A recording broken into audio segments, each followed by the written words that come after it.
buenas tardes. Denme un momentito nada más. Ponemos la presentación.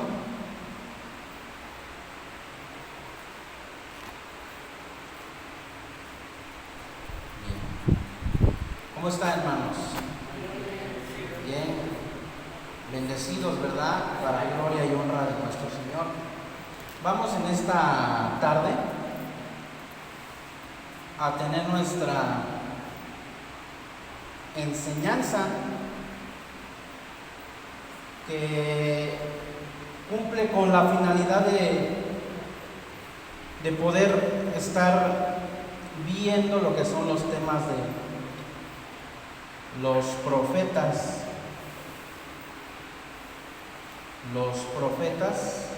de Israel.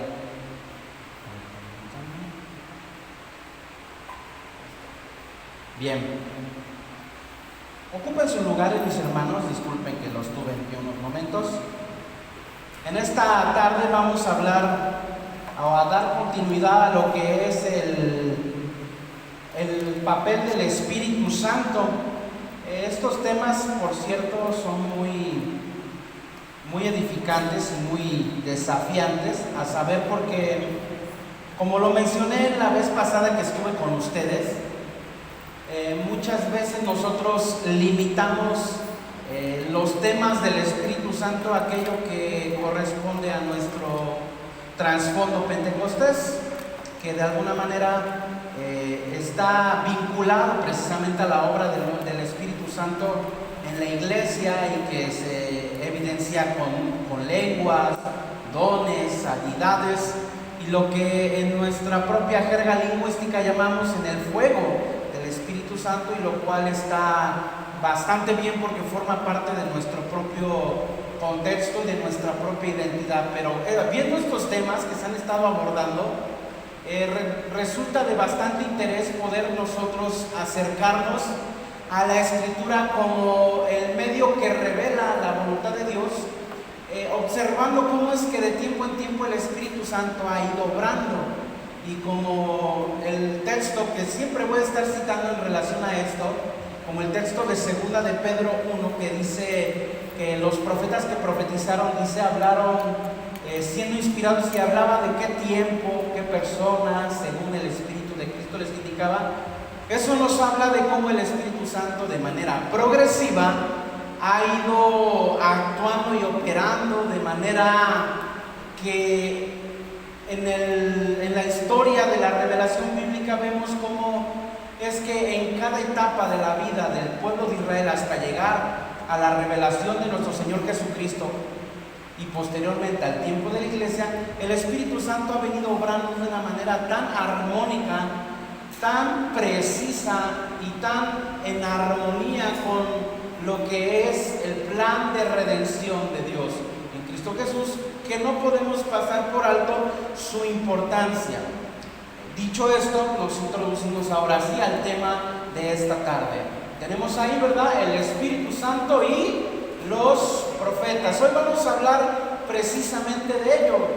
Ya se ha tratado el tema del Espíritu Santo en los diferentes personajes de la Biblia, como lo han sido patriarcas, como lo han sido jueces, como lo ha sido en la creación, etc. Y ahora es el turno de estos personajes importantes de la era del antiguo pacto, del antiguo Israel. Y hablamos de los profetas. Lo que vamos a ver a grandes rasgos es una introducción al ministerio profético y en particular a un profeta, el profeta Elías.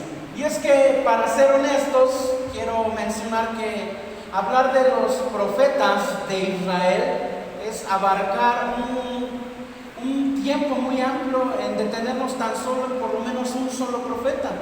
Entonces es bastante amplio, y hoy vamos a hablar en particular del profeta Elías. De suma importancia es poder nosotros en esta hora relacionarnos con lo que tiene que ver con el fenómeno del profeta en el Israel del antiguo pacto. Y te voy a mencionar lo siguiente en relación a ello. Cuando hablamos del movimiento de en el antiguo Israel se le conoce como profetismo o profetismo bíblico. ¿Qué es el profetismo bíblico? Es lo que tenemos aquí, ese fenómeno complejo que involucra directamente al profeta. Y esto no se reduce a la predicción del futuro, sino que se centra en la mediación de la palabra de Dios en el presente histórico del pueblo. Entonces, cuando hablamos de profetismo bíblico, hablamos en particular del movimiento de los profetas en el antiguo Israel. Y cuando hablamos de los profetas en el antiguo Israel, debemos de entender que su función principal que los caracterizaba no tenía necesariamente que ver con vaticinar el futuro.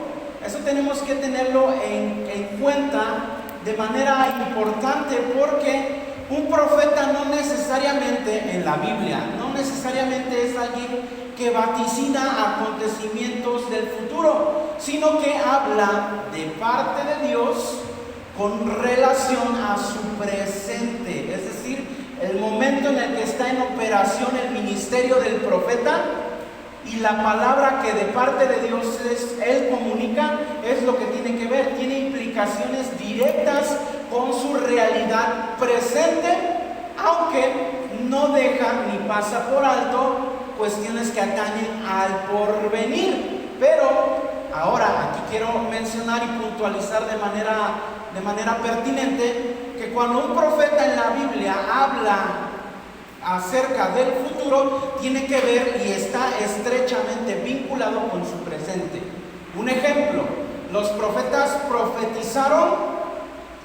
que profetizaron el exilio babilónico, esa profecía estaba íntimamente relacionada con su presente, a saber, la obediencia del pueblo a la ley del Señor, misma que advertencia tras advertencia que el pueblo de Israel lo transgredió, obviamente trajo las consecuencias devastadoras que desembocaron en ¿qué? En un acontecimiento que los profetas ya habían advertido, pero que tenía que ver con su presente, es decir, el exilio. Entonces, dicho esto, tenemos entonces aquí esta cuestión del profetismo bíblico, que hablamos del movimiento de los profetas con su importancia en el presente, y que no necesariamente tiene que ver con vaticinios del futuro. Y si hasta aquí vamos claro, permítame avanzar en lo siguiente. Hablar del profeta entonces es hablar de un hombre inspirado en el sentido más estricto de la palabra. Un profeta, nosotros debemos de entender que es alguien inspirado, alguien que de parte de Dios recibe esa comunicación, esa comunicación directa de la palabra de Dios en su interior.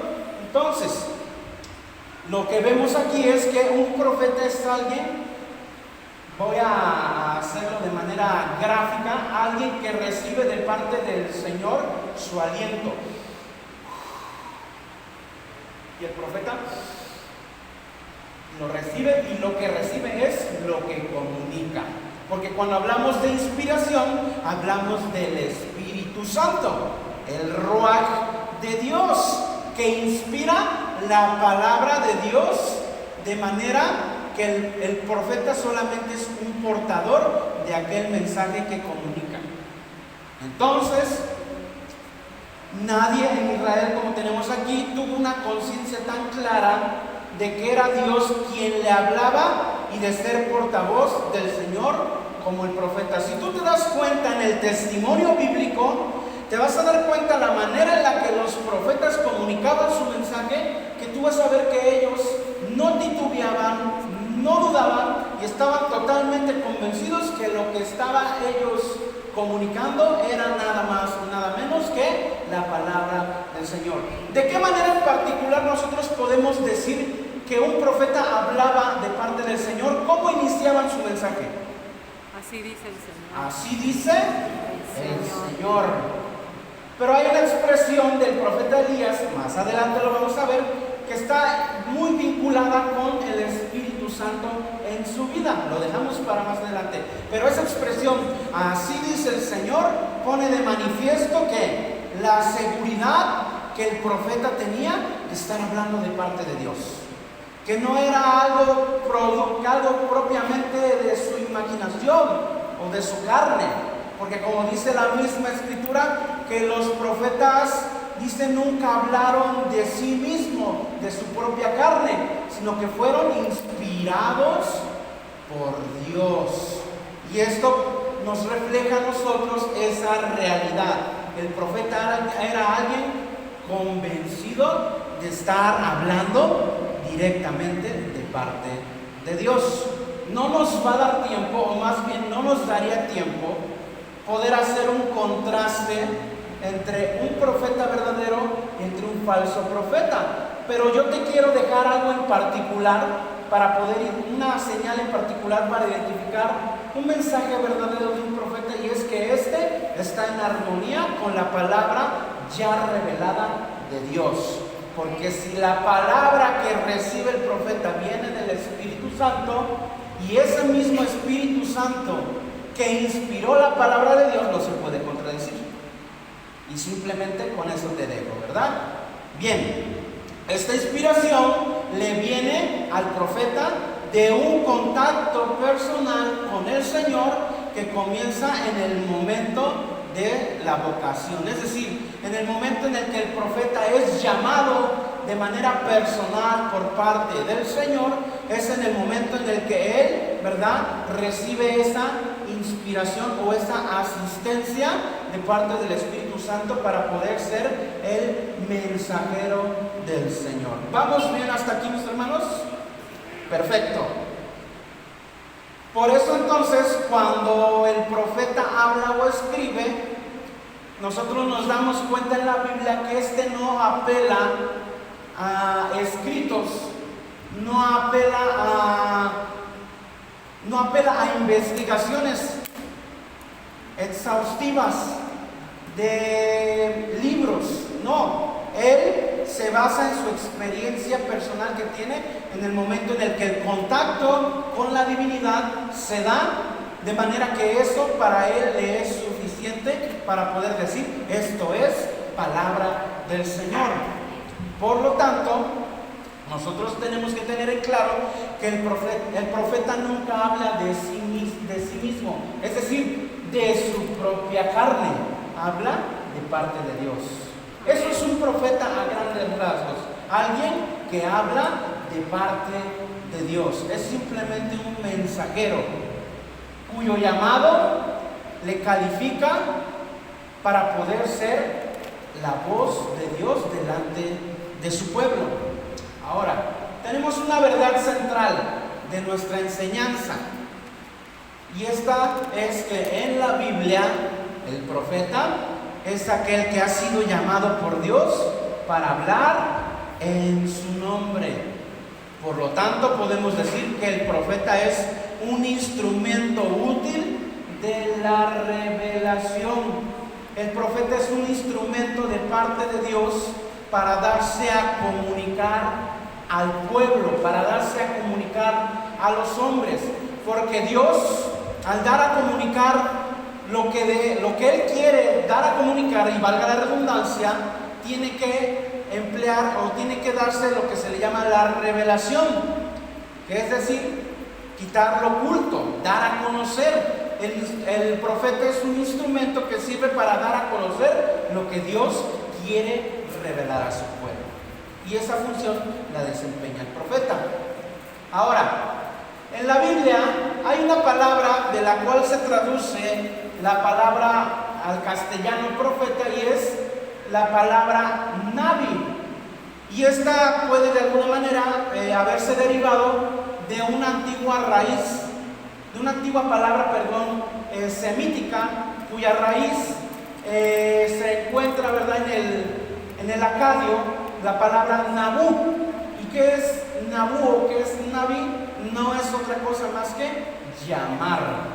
La palabra profeta hace referencia alguien que es llamado. De ahí, ¿verdad?, que el profeta es alguien llamado por Dios. Yo sé que el llamado de parte de Dios para sus siervos y para sus siervas es general, cuando Él tiene un propósito para la vida del individuo, pero en particular para el profeta es un llamado especial, porque es un llamado de parte de Dios para poder ¿qué? Comunicar su palabra, para ser su portavoz, para ser alguien que hable en su nombre. Ese es el profeta. El uso del Antiguo Testamento para la palabra, nosotros lo podemos ver claro en relación a cuando Dios llama a Moisés. Cuando Dios llama a Moisés, ustedes saben muy bien que Él de alguna manera pone pues como que cierto límite a lo que Dios quería hacer para con él. Y una de las cosas que Moisés le dice a Dios es que yo no puedo hablar. De ahí que algunos sugieren, ¿no?, que él tenía un problema del habla como la tartamudez. Decían, es que yo no puedo hablar. Pero Dios le dice, yo voy a hacer que tú seas delante de Faraón como Dios y tu hermano Aarón será tu profeta, es decir, alguien que va a hablar en mi nombre. Aarón dice aquí, Éxodo 7, del 1 al 2, dice, Aarón será tu profeta y presta atención. Tu obligación es decir que todo lo que yo te ordeno que digas. Esa es la función del profeta, decir todo lo que el Señor quiere que se diga. Todo lo que el Señor quiere que se comunique es trabajo única y exclusivamente del profeta. Nada más del profeta, por lo menos en el antiguo pacto, porque es lo que estamos viendo ahora. Su función principal del profeta no era tanto predecir el futuro, como lo mencioné hace un momento. Las advertencias de Dios a su pueblo con respecto a sus responsabilidades del pacto. Es decir, el profeta era alguien que exhortaba a través de su palabra al pueblo con lo relacionado al pacto de Dios, de no salirse del pacto de Dios. Y como te lo mencionaba hace un momento, no tenía necesariamente, y no hay una vinculación directa de que el mensaje del profeta tenga que ver con cuestiones del futuro, sino más bien con las exhortaciones de parte de Dios para el presente, para su realidad que estaban viviendo. El profeta era, al ser la voz de Dios, era alguien que amonestaba al pueblo, era alguien que lo exhortaba, y que principalmente el mensaje del profeta se caracterizaba por ser un mensaje de arrepentimiento para que el pueblo se volviese a Dios. Esa era la función principal del profeta. Y a través de la era profética, la actividad principal del Espíritu de Dios, que se evidencia en lo que concierne a Israel, es la inspiración. Aquí tenemos, ¿verdad?, el soplo de la palabra de Yahvé por medio de sus siervos, los profetas. Entonces, lo que vemos nosotros es que a través del ministerio del profeta está la asistencia del Espíritu Santo, ahí presente, actuando de manera tal que Él es el que acompaña en el ministerio del profeta su andar. El Espíritu Santo es el que entra en el profeta para que éste pueda comunicar el mensaje de Dios. Aquí tenemos claramente una referencia en el libro de Zacarías que afirma esto de manera clara. Dice Zacarías 7, versos 11 al 12, dice, pero ellos se negaron a hacer caso para no oír las instrucciones ni las palabras que por medio de los antiguos profetas el Señor Todopoderoso había enviado. ¿Con qué? Con su Espíritu. Ahí vemos, está siempre esa relación: profeta, palabra, espíritu. Profeta, palabra, espíritu. De manera que esa relación hace plausible que el profeta comunique el mensaje. que por cierto en Zacarías nosotros vemos que es un mensaje que el pueblo no siguió, lamentablemente, porque dice, endurecieron su corazón como el diamante. Aquí tenemos que esta palabra que se traduce por medio de, es una preposición. Eso en el versículo 12, esa preposición viene de una palabra hebrea que se pronuncia beyat, que dice por la mano de.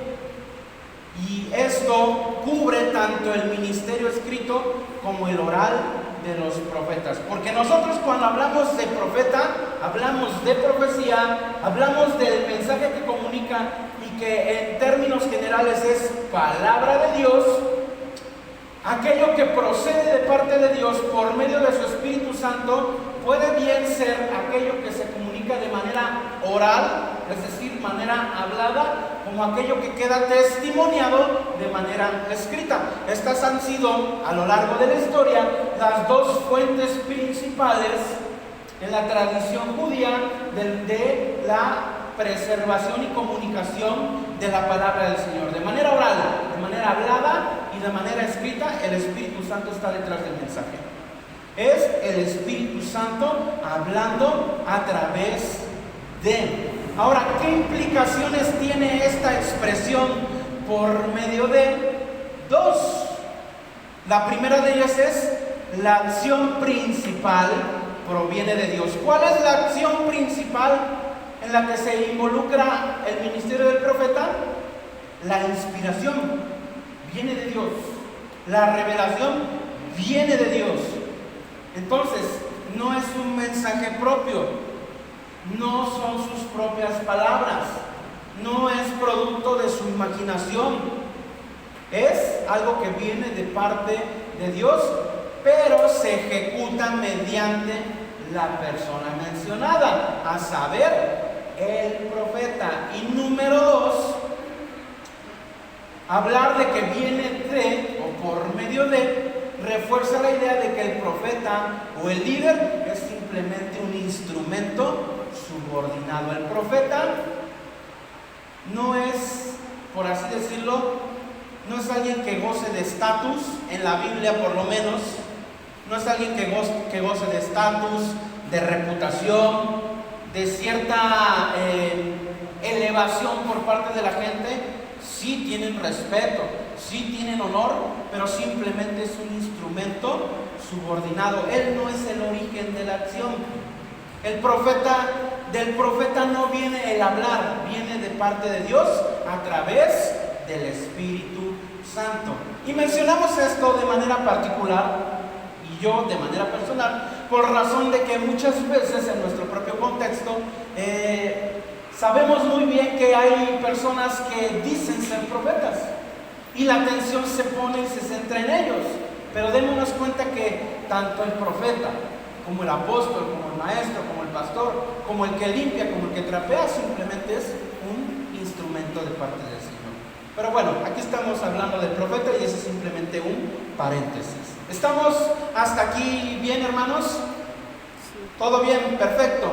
Me estoy yendo un poquito rápido porque el tema es muy extenso y queremos llegar al clímax de este punto con una bonita enseñanza que profundice y que edifique y exhorte nuestros corazones. Nos seguimos rápido. Cuando hablamos de oral y cuando hablamos de escrito, el mensaje comunicado, nosotros vemos que el ministerio del profeta, por extensión, comprende la comunicación de la palabra revelada a través de la inspiración de forma hablada como escrita. Y esto lo tenemos presente en el testimonio apostólico de manera clara. Si leemos, por ejemplo, 2 de Pedro 1:21 dice: nunca la profecía fue traída por voluntad humana, sino que los santos hombres de Dios hablaron siendo inspirados por el Espíritu Santo. Aquí hablamos, por lo menos aquí San Pedro habla del mensaje comunicado de manera oral, de manera hablada. Ese mensaje comunicado de manera hablada nunca vino por voluntad humana, sino que los santos hombres de Dios hablaron ¿qué? ¿En qué condición se encontraban ellos cuando hablaban? Inspirados. Ese verbo en el griego es el verbo peromenoi. ¿Qué significa? Te lo comento rápidamente. Hablar de inspirados en el contexto en el que San Pedro está hablando significa ser llevado, ser transportado o ser impulsado. Es decir, la acción detrás del profeta que lo conduce, la produce el Espíritu Santo. De manera que los profetas no hablaron por iniciativa propia. Esta misma expresión de la Biblia se encuentra en sintonía, por ejemplo, en el pasaje en el que Felipe es conducido hacia el etíope. ¿Quién lo conduce? El Espíritu Santo, ¿verdad? ¿Y lo conduce para qué? Para comunicar el Evangelio. Una designación profética, por lo menos en Felipe. Entonces, de manera oral nosotros vemos que cuando hablamos de que los hombres hablaron siendo inspirados, hablamos de que ellos fueron llevados a. Dios produjo en ellos a través de su Espíritu Santo la acción misma de hablar la palabra, de comunicar el mensaje, de exhortar, de animar, de reprender, de decirle al pueblo, vuélvanse al Señor, siempre con el distintivo, así dice el Señor. Esto en términos de el mensaje hablado. Ahora, cuando hablamos del mensaje escrito, vemos que tanto como de uno como del otro está el Espíritu Santo detrás del mensaje. Dice el texto de 2 Timoteo 3:16 que toda la escritura es inspirada. Ahí se utiliza un verbo distinto al de San Pedro. Tenemos el verbo theopneustos. Theos, ¿verdad? De Dios. Neustos, inspirado. Y esto significa literalmente exhalado por Dios. Dios envía su ruach, envía su aliento, envía su Espíritu Santo al nefesh del hombre, a su espíritu. ¿Y esto qué hace? Lo que entra, si lo pudiéramos ejemplificar de esa manera, lo que entra de parte de Dios sale a través de una palabra comunicada directamente de Dios. Y aquí en este caso, este verbo que se utiliza nos habla de que ese mismo mensaje profético es aquel que queda testimoniado de forma escrita. Entonces, tanto hablada como escrita, la palabra del Señor proviene del Espíritu Santo. Y es Él el que produce el querer como el hacer. En resumen, hablar del profetismo es reconocer que el Espíritu Santo es quien habla por medio de sus siervos los profetas, quien pone sus palabras en su boca. El Espíritu hablando al interior del profeta, Dios mismo de muchas formas hablando por sus profetas a través de la asistencia del Espíritu Divino, quien también es el Espíritu de Cristo. ¡Qué maravilloso es Dios! Tan perfecto, tan incisivo, tan claro en su obrar. De manera que el Espíritu Santo que habla por los profetas tiene como fin principal, comunicar y guiar a los hombres hacia Dios mismo. Y en el Nuevo Testamento es hacia la persona de nuestro Señor Jesucristo. Ahora sí, vamos a hablar de Elías. Elías es el principal de los profetas que nosotros vemos que designa a este movimiento, el que lo representa de manera clara. Nosotros nos damos cuenta y podemos afirmar eso de forma concreta. ¿Por qué? Porque no hay en la Escritura y en el Nuevo Testamento no hay una expresión que describa a la palabra misma de Dios haciendo referencia a alguno de los profetas sino Elías. Cuando vemos esa expresión, la ley y los profetas, O cuando, por ejemplo, el Señor le dice cuando Abraham le dice al rico que está en tormento, dice, a Moisés y a Elías tienen, ¿verdad? Cuando quería que lo mandaran a advertir a sus hermanos de no ir a ese lugar de tormento, Abraham le dice a Moisés y a Elías tienen. ¿De qué nos habla? La ley y los profetas. Si Moisés es el representante por antonomasia de la ley de Dios, Elías es el representante por antonomasia de los profetas, de la palabra hablada. De manera que la figura de Elías en el antiguo Israel se volvió una figura insigne. Se volvió el representante de los profetas, de manera que su persona cobra mucho peso y mucho realce, y es precisamente por eso que ahorita vamos a hablar un poquito acerca de Elías. Entonces, Elías, el profeta modelo. El siguiente gran profeta después de Moisés, nosotros vemos quién fue. Samuel. Él fue reverenciado como tal por las generaciones posteriores.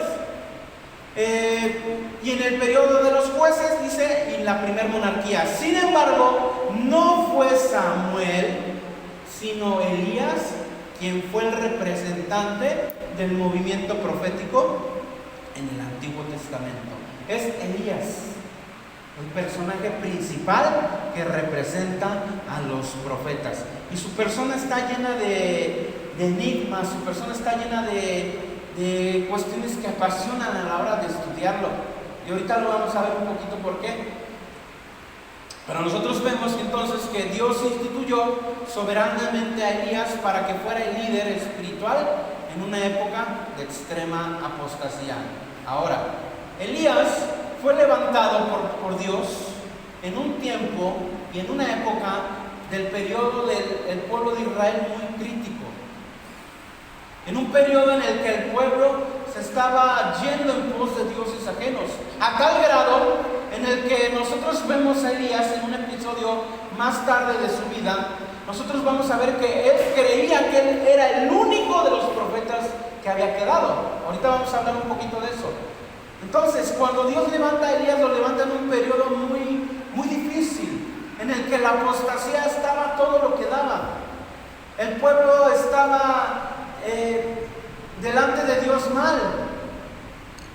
Para que nos demos cuenta y dimensionemos un poquito cómo es que hablar de un profeta no es hablar de alguien que, por lo menos en la escritura, goza de éxito, goza de estatus, goza de bienes materiales, o mayor aún, incluso hasta el respeto de su propio pueblo.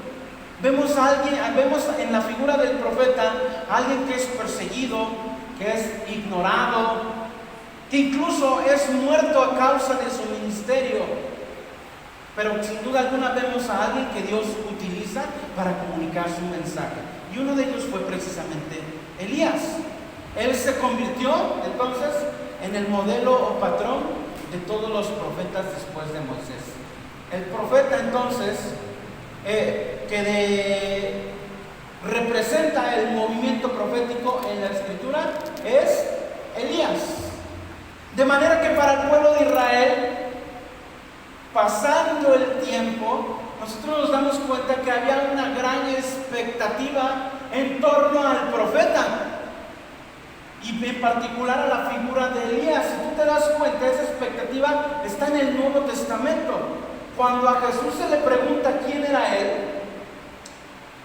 o más bien cuando Jesús pregunta a la gente quién era él, la expectativa acerca del profeta estaba tan latente, estaba tan fuerte en aquel entonces, que no pasa por alto el mencionar a Elías. Dice, ¿quién dicen los hijos de los hombres que es el Hijo del Hombre? ¿Quién dicen los hombres que es el Hijo del Hombre?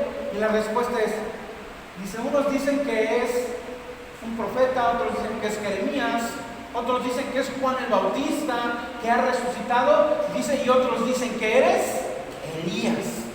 Porque había la expectativa, o sea, notemos las dimensiones a que escala la figura de Elías, que se llegó a creer que Elías regresaría para tiempos previos en que el Mesías había de venir. Y Jesús decía, ¿verdad? Vinculando esta idea a Juan el Bautista. Si lo quieren ver así, Juan es aquel Elías que había de venir. O sea, esa expectativa del profeta, y en particular del profeta Elías en el pueblo, nos pone a nosotros en esa realidad de que la figura del profeta Elías pesaba en el pueblo. No era cualquier profeta, ni aún Eliseo, que recibió la doble porción y que hizo el doble de obras después de Elías, alcanzó, por así decirlo, ese estatus. Porque Elías simplemente era Elías. Hablar de Elías era hablar del profeta, alguien de gran peso. Aquí vemos, aparentemente el Espíritu de Dios reposaba en forma bastante continua sobre Elías, como lo había hecho sobre Moisés y David. En Primero de Reyes tenemos una expresión en particular, que es la que te mencioné, que iba yo a mencionar. 17:1 dice: entonces Elías Tisbita, que era de los moradores de Galaad, dijo a Acab, ¿cómo dijo? Vive Jehová, Dios de Israel, dice, en cuya presencia estoy. Ahí nos está hablando precisamente de esa asistencia de parte del Espíritu Santo, continua, presente, dinámica en la vida del profeta, que lo acompañó durante su ministerio. Esa expresión nos dice mucho: en cuya presencia estoy. Nos habla o nos comunica esa idea de que el Espíritu Santo estaba en la vida del profeta, como similar a aquella expresión que se usa de Gedeón, que lo vimos en la lección que me tocó la vez pasada, que el Espíritu se viste de Gedeón. No quisiera utilizar esa expresión, o más bien este ejemplo, porque es un poco burdo, pero lo haré nada más con fines ilustrativos y gráficos, como si fuera un moped. El que conduce al moped es el que entra dentro del moped, ¿verdad? Esas son las connotaciones que implican cuando dice en cuya presencia estoy, o el Espíritu vino sobre, es decir, el Espíritu se viste de Elías. Nada más para que nos demos cuenta qué grado de espiritualidad tenía un profeta de la talla y magnitud de Elías. Alguien de quien el Espíritu se revestía. No alguien que se revestía del Espíritu, no, alguien de quien el Espíritu se revestía. A tal grado que por eso es aquí donde cobra importancia esa expresión: vive Jehová, Dios de Israel, en cuya presencia estoy. Nada más para que nos demos cuenta el peso de esa afirmación de Elías: en cuya presencia estoy. ¿Quién lo asistía? ¿Quién obraba a través de él? El Espíritu Santo. Ese que estaba en la creación, moviéndose sobre las aguas. Ese que estaba en los patriarcas. Ese que estaba obrando en la creación. Ese que estaba con los jueces. Ese que estaba con los reyes, es el que estaba ahora en Elías, de manera poderosa, obrando en su vida, trayendo consigo ese mensaje revitalizador para el pueblo, que le exhortaba, que los animaba, que los consolaba y que les hablaba de parte de Dios para que ellos volvieran sus corazones a Dios. Ese era el Espíritu Santo hablando en la vida de aquel que decía: estoy en la presencia del Señor. Elías, por lo tanto, no es solamente un profeta, sino el profeta, un personaje enigmático que representa todo un movimiento en el Antiguo Testamento. Si alguien se convirtió en un digno representante del movimiento profético, este es Elías. Pausa, por favor.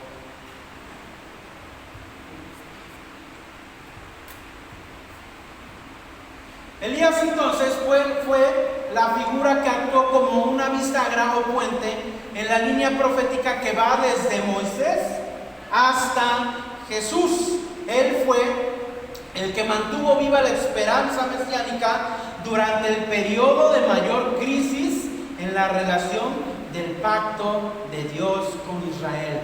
Elías lo dice de manera muy entendible, sirvió como esa bisagra que mantuvo vivo esa conexión, esa vinculación entre Moisés, de quien dijo, ¿verdad?, que vendría un profeta como él, que sería Jesús. Entre Moisés y Jesús estaba Elías. Y no es mera casualidad que cuando hablamos de Moisés, Elías y Jesús, hay un común denominador. ¿Sabes cuál es? La palabra. Por eso cuando Jesús se transfigura, ¿qué figuras aparecen?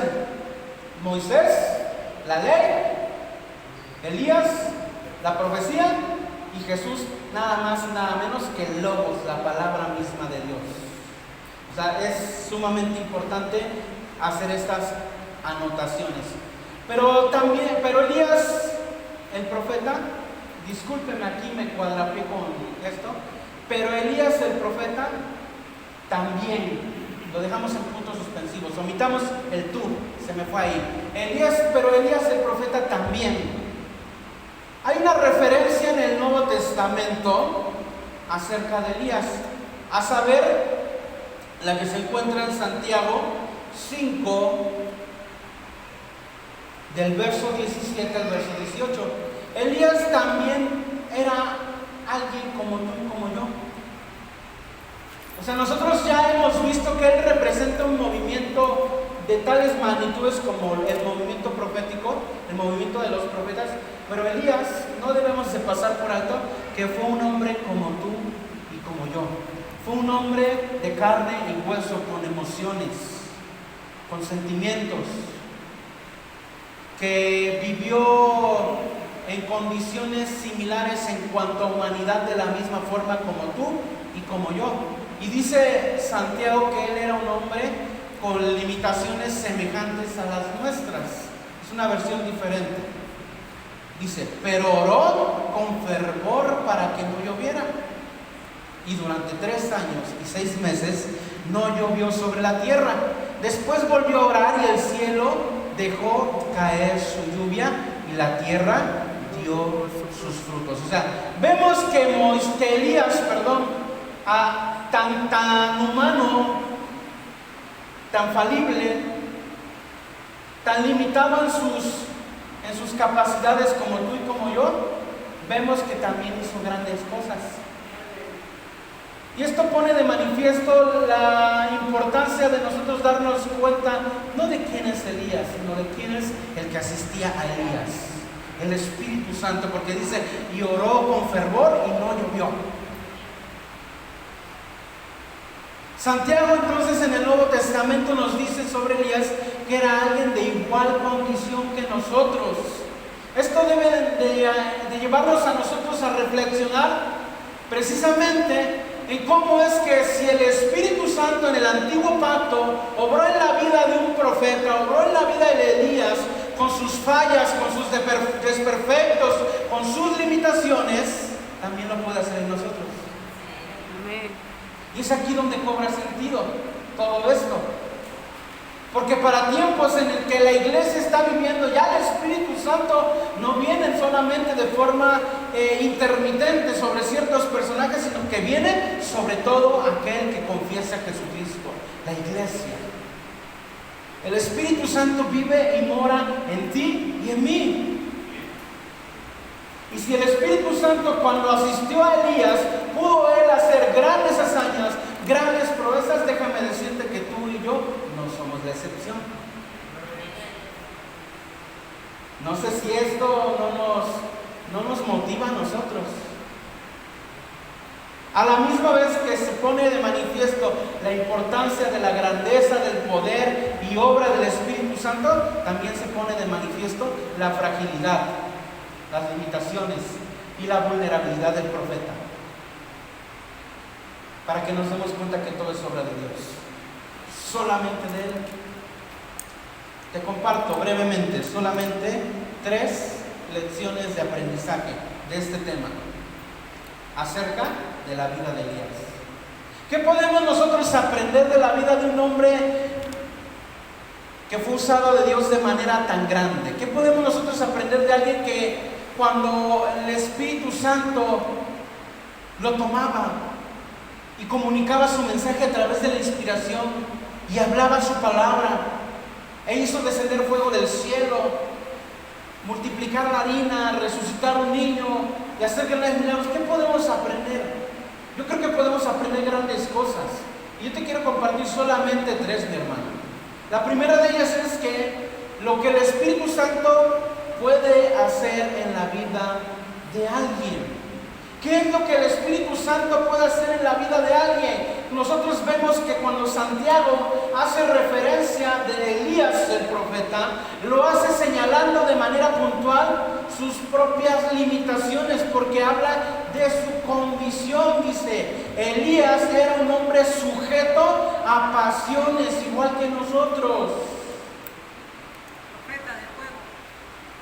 Cuando hablamos de pasiones, hablamos de condición. Hablamos de circunstancias, sentimientos, etc. Son los mismos o similares a los nuestros. Aquí se destaca que podemos orar como Elías, ya que él no tenía poderes sobrehumanos, sino que es de la misma naturaleza que nosotros, y sin embargo, Dios obró por su Espíritu Santo. Es decir, Elías oró en un momento de crisis.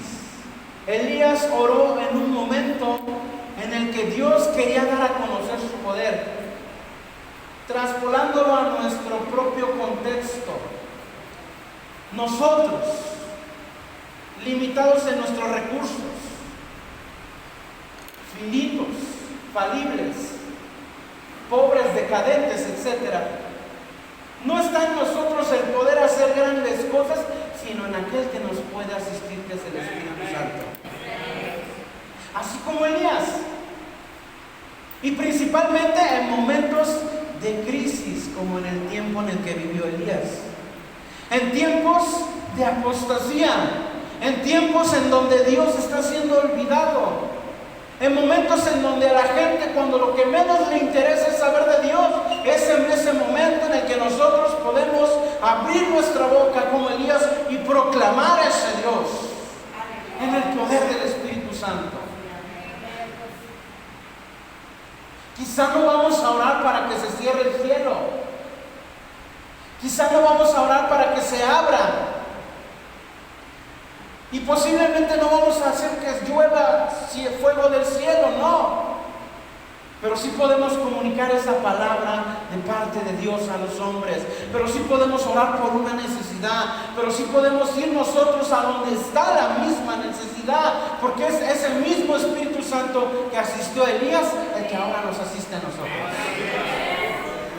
Y esto nos habla de lo que el Espíritu Santo puede hacer en la vida de alguien. ¿Qué es lo que el Espíritu Santo puede hacer en tu vida y puede hacer en mi vida? ¿Sabes? Muchas veces cuando hablamos de aquellas cosas que el Espíritu Santo puede hacer a través de nosotros, puede que se nos venga a la mente el hecho de ir y orar por un paralítico y que éste se levante. ¿Lo puede hacer Dios? ¡Claro! Pero también podemos ir a visitar a alguien que está al borde del suicidio y comunicarle la palabra del Señor y que éste tome una decisión en pro de buscar a Dios, de encontrar consuelo, de acompañamiento por medio del Espíritu Santo. Lo que el Espíritu Santo puede hacer en la vida de alguien no puede ser experimentado a menos que decidamos poder nosotros querer hacerlo. Porque de otra forma podemos cantar fuego, gloria, ven, desciende, lléname. Pero si no queremos hacer nada con aquel fuego, gloria y poder que viene, ¿entendemos? ¿Cuántos quieren que el Espíritu Santo haga algo en sus vidas? Y esto lo podemos ver y lo podemos hacer y practicar en la cotidianidad, en el día a día, en tiempos difíciles, en tiempos de adversidad. Porque los tiempos de Elías creo que no están tan distintos a los nuestros. Pero bueno, segundo punto. Obediencia a la palabra de Dios. Hubo un momento en la vida del profeta en el que él se entró en un momento de crisis. Y déjame decirte que ese momento de crisis en el que el profeta entró no fue porque Dios no le respondiera, porque si nosotros viendo este pasaje nos situamos en contexto, nosotros nos vamos a dar cuenta que esta crisis que le viene al profeta le viene después de ver una gran hazaña de parte de Dios a través de él. Lo sabemos: descender fuego del cielo, consumir el altar y matar a los profetas de Baal y matar a las profetas de Ashera. Nosotros vemos que Elías teme a la amenaza de Jezabel cuando él le dice: así me hagan los dioses y aún me añadan, si mañana a esta hora yo no tengo tu cabeza. ¿Por qué? Porque le mató a los profetas, porque la desafió. Y esta crisis en la que entra Elías se debe a que él creía que era el único profeta que quedaba en Israel. Lo vemos más adelante, cuando él se va a esconder en una cueva, a aislarse del mundo, probablemente con un estado, no probablemente, más bien un estado de ánimo emocional, psicológico y hasta físico decadente, en el que el profeta se va a esconder, incluso no solamente a esconder, sino a desear ya no querer vivir. Pero ese mismo espíritu que obró en él en sus tiempos de gloria, en sus momentos más grandes, en sus momentos de victoria, ese mismo espíritu que estaba en él obrando de manera poderosa, ese mismo espíritu nunca lo abandonó, de manera que ese mismo espíritu que lo condujo a comunicar esa misma palabra con la cual él estaba relacionado, ese mismo espíritu lo llevó a obedecer esa misma palabra de Dios cuando ésta se le revela a su vida por medio de un ángel. Cuando este ángel se le presenta, le lleva comida, él se levantó, dice pues, y comió y bebió, y fortalecido con aquella comida, caminó durante 40 días y 40 noches, porque este hombre de parte de Dios que se presenta, le dice: come, ten, porque largo camino te resta. ¿Y qué hace Elías? No estoy en las mejores condiciones, no estoy con el mejor estado de ánimo, no estoy en el mejor momento de mi vida, como se dice actualmente, ¿verdad? En el lenguaje de la chaviza, no estoy en mi prime, dijera Elías, pero voy a obedecer. No estoy en la mejor versión de mí, ¿verdad? Pero voy a obedecer.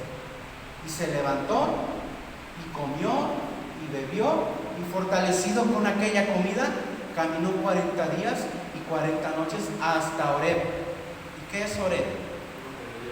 El monte de Dios. ¿Hacia dónde se dirige? Hacia aquello que él quería dejar, hacia aquello de lo cual él ya hasta cierto punto de su vida estaba renegando.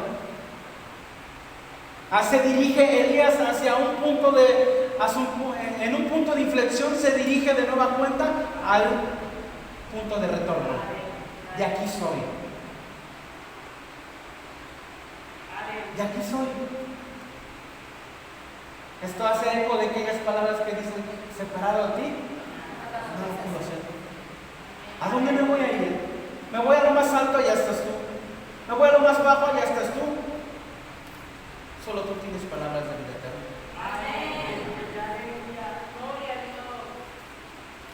Su vocación profética y esa relación que él tenía con la palabra de Dios, inspirada, soplada del mismo hálito de Dios, lo llevó a obedecerla, aunque él no estuviera en condiciones de obedecerla. Es ahí donde esto nos presenta a nosotros un gran desafío. Es ahí donde a nosotros nos debe de motivar a decir: wow, Elías lo pudo hacer. Es un testimonio para mi vida. Y termino con este último punto. Una tercera cosa que podemos aprender de Elías, que vienen estas ligadas, la primera de la segunda y esta la tercera, es esa sensibilidad espiritual que Elías tenía. ¿Por qué Elías tenía sensibilidad espiritual? Pregunto. supo distinguir cuando Dios se revela a través del viento suave, ¿no? ¿Ok? Y que le permitió a él tener esa sensibilidad espiritual. Son dos cosas: el Espíritu Santo y la palabra. Espíritu y palabra. Espíritu y palabra. No te salgas de eso, espíritu y palabra. Y eso a él, ¿qué le hizo? En el momento en el que él, dice la palabra de Dios, cuando Elías oyó, dice, lo oyó. ¿Qué oyó Elías? El silbo apacible, dice, cubrió su rostro, algo distintivo y característico del profeta. Cuando se encontraba delante de Yahvé, es que él se levantaba y agarraba y cubría el rostro, porque sabía delante de quién estaba, o más bien sabía quién estaba delante de él, quién se había presentado, y no era nada y nadie, ninguna otra persona más que el Señor. Y salió y se puso a la puerta de la cueva, y aquí vino a él una voz diciéndole, ¿qué haces aquí, Elías? Y ahí viene la palabra que yo te mencioné. Tuve miedo, pensé que solamente yo quedaba. El Señor le dice, yo me he reservado 700 profetas, pero el punto es, él tenía sensibilidad espiritual a causa de estar lleno del Espíritu Santo y de la palabra que el Espíritu le revelaba. Y a Elías le permitió eso, tener una sensibilidad espiritual, de darse cuenta de que Dios no solamente obra de la manera en que él cree que Dios ha de obrar. Porque vemos que aquellos momentos en los que Elías está en la cueva y ve pasar a Dios, lo ve pasar de manera que él estaba familiarizado con Dios. Terremoto, viento, fuego, que en el lenguaje bíblico esos son teofanías, que hacen eco, por ejemplo, de Moisés en el monte, ¿verdad? Truenos, luz, ¿verdad? Luces, nube, majestad, gloria, poder, fuerza. Elías estaba tan familiarizado con ello que él sabía muy bien que esa era la manera en la que Dios obraba, pero había una forma en la que él necesitaba aprender de parte de Dios cómo es que él obraba. Para eso necesitaba sensibilidad espiritual, porque Dios no siempre obra de la misma forma. ¿Y Elías qué hace? Se cubre el rostro cuando escucha que el trueno, el terremoto, cuando ve el fuego, el silbo apacible. En esa quietud, en esa calma del espíritu, en ese momento particular en lo que él necesitaba, no era ver fuego descender del cielo, porque ya lo había visto, y aún así salió huyendo. Elías necesitaba saber una cosa, que no había terminado todo ahí. Y Dios se lo hizo ver de la manera, no en la que él sabía que iba a entenderlo con claridad, sino a través de ese silbo apacible que nos habla de esa paz del Señor, de esa quietud, de esa visitación del Espíritu Santo en la vida nuestra, de saber de que el Espíritu mismo nos va a conducir a decir, aquí está el Señor, en este momento de crisis, aquí está Dios, en este momento de adversidad, aquí está Dios, en este momento en el que yo quiero dejar todo atrás, aquí está Dios, en este momento en el que yo estoy derrumbado y quizás sin fuerza, sin ganas, sin deseo, aquí está Dios, con su Espíritu Santo, asistiéndome, llenándome, cubriéndome, abrazándome y diciéndome, no temas, yo estoy contigo. Y Elías quedó callado y se levantó. Y lo demás es historia ya contada, porque ya vimos quién fue Elías. ¿Por qué no le pedimos a Dios esa sensibilidad espiritual? Pero si tú se la pides, ten por seguro que dos cosas necesitas, y ya te lo mencioné: palabra, espíritu. Palabra, espíritu. Palabra, espíritu. Porque cuando algo de parte de Dios venga a tu vida, tú vas a saber que viene de parte de Él. ¿Por qué? Porque está en conformidad a su palabra. Y vas a decir, sí, Dios, esto viene de parte tuya y yo lo recibo. Y yo lo recibo aunque me cueste trabajo, como Elías. Demos gracias. Padre, te damos las gracias, mi Señor, por esta enseñanza que tú nos permites.